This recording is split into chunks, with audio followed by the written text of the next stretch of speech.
Good morning. చాలామంది నన్ను అడుగుతున్నారు, క్లాసులు చెప్తున్నారు కదా, మీరు బోర్డు మెయింటైన్ చేయొచ్చు కదా, మంచి డిజిటల్ బోర్డు కానీ ఏదైనా బోర్డు మెయింటైన్ చేయొచ్చు కదా నన్ను అడుగుతున్నారు. కానీ యాక్చువల్గా నా దగ్గర బోర్డు అనేది ఏమీ లేదు. అంటే 2016లో నేను ఇట్లా కాంపిటేటివ్ ఎగ్జామ్స్కి కోచింగ్ సెంటర్ స్టార్ట్ చేశాను. నా దగ్గర అన్ని 2 బోర్డ్స్ 3 ఉండేవి, 3 బోర్డులు ఉండేవి. నెక్స్ట్ చైర్స్ ఉండేవి. అన్నీ ఆల్మోస్ట్ ఒక ఇన్స్టిట్యూట్కి అవసరమైన ప్రతి థింగ్ నా దగ్గర ఉండేది. ఆ తర్వాత నేను ఎప్పుడైతే ఇన్స్టిట్యూట్ ఇంకా రన్ చేయలేను, సో నా వల్ల కాదు, నేను ఆ బాధ్యత కరెక్ట్గా చేయలేనని నేను అనుకున్నాను, ఆ వస్తువులన్నీ ఎవరికి వాళ్ళకి ఇచ్చేసాను. నేను అనుకోలేదు, అంటే మళ్ళా ఎడ్యుకేషన్ చెప్పాల్సి వస్తుందని చెప్పి నేను అనుకోలేదు. కానీ ఇప్పుడు అనుకోకుండా వచ్చింది నా చేతిలో. నా ఫోను నేను తప్పించి ఇంకా నాకు ఏ ఫెసిలిటీ లేదు. సో నాకు బోర్డు అవకాశం ఎక్కడ దొరికితే అక్కడ చేస్తూ ఉన్నాను. మేబీ కమింగ్ డేస్లో నాకు ఏదైనా అవకాశం లభిస్తే ఖచ్చితంగా మీకోసం క్లారిటీగా ఒక బోర్డు తీసుకొని అయితే మాత్రం మెయింటైన్ చేస్తాను. ప్రజెంట్ అయితే మాత్రం నాకు అవైలబిలిటీ ఉన్న ప్రతి చోట, నేనున్న చోట ఎక్కడ బోర్డు కనిపిస్తే అక్కడ నేను క్లాసెస్ స్టార్ట్ చేస్తున్నాను. సో మీరు సపోర్ట్ చేస్తారని లైక్, షేర్, సబ్స్క్రైబ్ చేయండి. చాలామంది చూస్తున్నారు కానీ వ్యూస్ అయితే వస్తున్నాయి కానీ లైక్ చేయట్లేదు. లైక్ చేయండి అమ్మా కొంచెం, ఓకేనా? సో నెక్స్ట్ ఈరోజు క్లాస్లోకి నేను వెళ్ళిపోతే, లాస్ట్ 1853 చార్టర్ యాక్ట్స్ వరకు ప్రీవియస్ క్లాస్లో మనం చూసేసాం మొత్తం. ఆ తర్వాత ఏం జరిగింది అంటే ఏం మార్పులు అనేవి మన ఇండియాలో వచ్చాయంటే ఒక ప్రముఖమైన మార్పే వచ్చింది. మీ అందరికీ తెలుసు నేనేమని చెప్పాను, ఈస్ట్ ఇండియా కంపెనీ వచ్చింది అని. ఇక్కడ మనం మనల్ని పరిపాలించిన కాలాల్లో మీరు 2 కాలాలు చూడాలి. అంటే ఒకటి ఈస్ట్ ఇండియా కంపెనీ పరిపాలనా కాలం చూడాలి, 2 బ్రిటిష్ ప్రత్యక్ష పాలన చూడాలి. సో బ్రిటిష్ ప్రత్యక్ష పాలనకి మనం ఎంటర్ కాబోతున్నాం ఈ కాన్సెప్ట్లో. సో అంటే ఏంటంటే 1853 లాస్ట్ చివరి చార్టర్ చట్టం ఈస్ట్ ఇండియా పాలనకి ఇక కంప్లీట్, ఇక్కడతో ఈస్ట్ ఇండియా కంపెనీ పాలనకి తెరబడిన చట్టం అంటే 1853 చార్టర్ చట్టం అని మనం అనుకోవచ్చు. ఈ 1853 చార్టర్ చట్టం తర్వాత ఒక 4 ఇయర్స్కి 1857లో సిపాయిస్ రివోల్ట్ వచ్చింది, సిపాయిల తిరుగుబాటు వచ్చింది. సిపాయిస్ రివోల్ట్ వచ్చిన తర్వాత దీంట్లో ఏం జరిగిందంటే మనం కంప్లీట్గా ఓడిపోవడం అనేది జరిగింది. అంటే ఇది ఎవరి ఆధ్వర్యంలో ఇంత పెద్ద తిరుగుబాటు వచ్చింది మీకు తెలుసా తెలీదు? సిపాయిల తిరుగుబాటుని ప్రథమ స్వాతంత్ర సంగ్రామం అని చెప్పి విడి సావర్కర్ పేర్కొంటారు. అంటే ఎంత విధంగా జరిగిందో ఒకసారి మనం ఊహించుకుంటే, కాబట్టి 1857 తిరుగుబాటు రావడానికి ఈస్ట్ ఇండియా కంపెనీనే కారణం అని చెప్పి, సో బ్రిటిష్ వాళ్ళు ఇక మీరు ఇక్కడితోని ఆపేసేయండి, మేమే భారతదేశాన్ని పరిపాలన చేస్తాము అని చెప్పి ఇక్కడితోటి ఈస్ట్ ఇండియా కంపెనీ పాలన అనేది రద్దయిపోతుంది. తర్వాత డైరెక్ట్గా మనం బ్రిటిష్ ప్రత్యక్ష పాలనలోకి వెళ్ళిపోతాం. దానిలోకి వెళ్ళిన తర్వాత ఫస్ట్ చట్టం 1858 భారత ప్రభుత్వ చట్టం. భారత ప్రభుత్వ చట్టం అంటే ఈ చట్టంలో ఏమేమి చేయబోతున్నారు అంటే ఎలాంటిది అన్నది ఒక విధానం చూపిస్తారు. మేము ఇండియాని ఇలా చేయబోతున్నాం, అలా చేయబోతున్నాం అన్నట్లు. ఇక్కడికి వెళ్ళే ముందర ఇక్కడ ఒకటి చూడాలి. అంటే ఇక్కడ వీళ్ళు ఈస్ట్ ఇండియా కంపెనీ పాలన రద్దయిపోయింది కదా.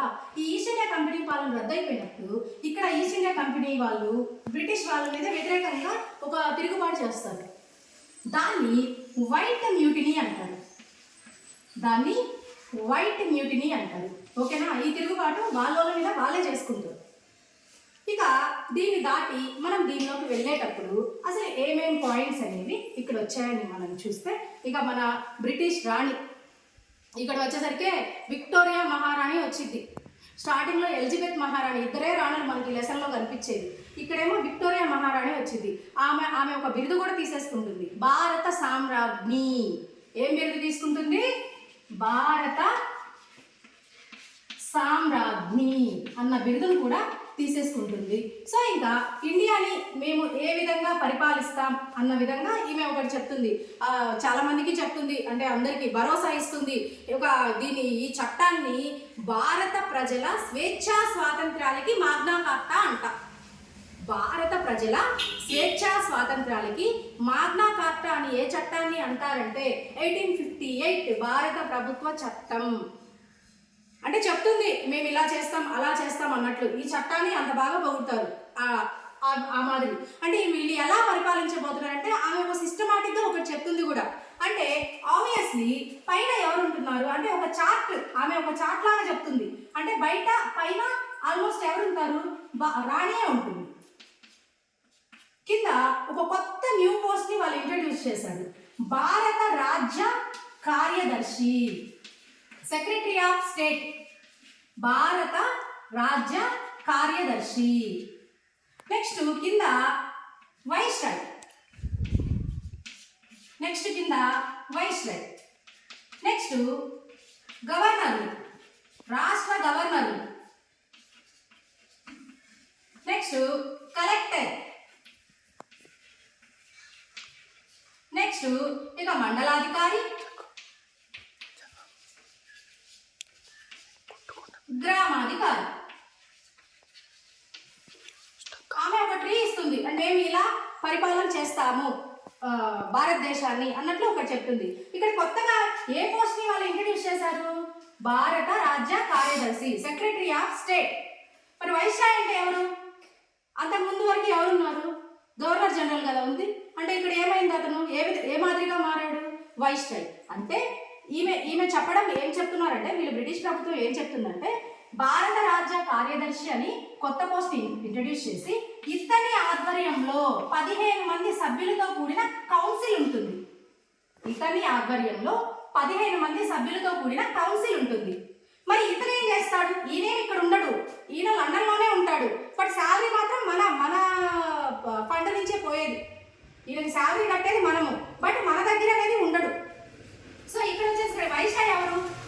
రాజ ప్రతినిధి. ఈయన ఎవరు? వైస్రాయి రాజ ప్రతినిధి.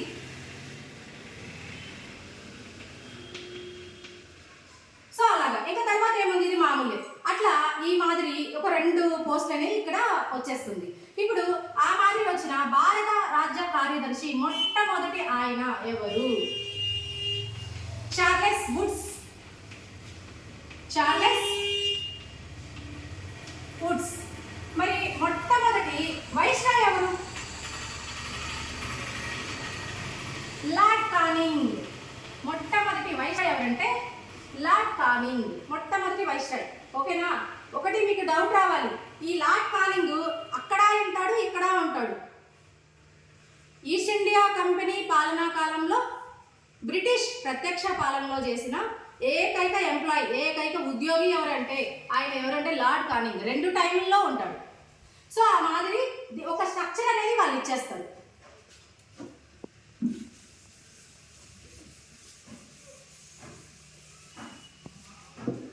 నెక్స్ట్ రెండో బిట్, ద్వంద్వ పాలనని రద్దు చేస్తారు.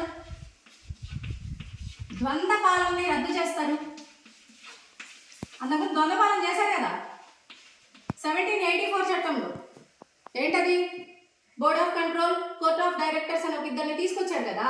సో ఆ ద్వంద్వ పాలన అనేది ఇక్కడ రద్దయిపోతుంది.